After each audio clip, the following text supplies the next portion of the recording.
So yun nga guys, kumakain na kami ngayon ng pigar-pigar dito kay Ante Anet.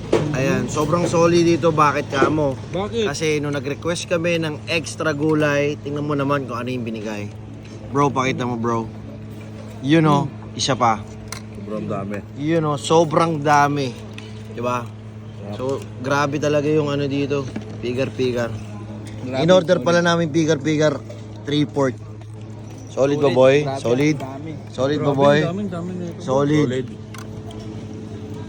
Dito lang yan kay Ante Anet Pigar-Pigar. Sa anong lugar to? Dagupan.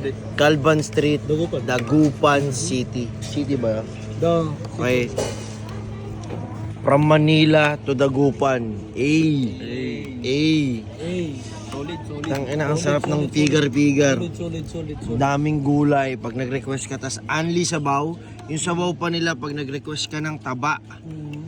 Bibigyan ka nila ng taba. You know. Katulad ng ganyan, no. Solid yung biyahe. Grabe.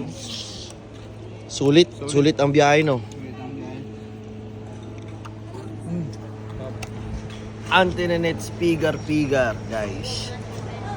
Calvan Street, Dagupan City. Let's go.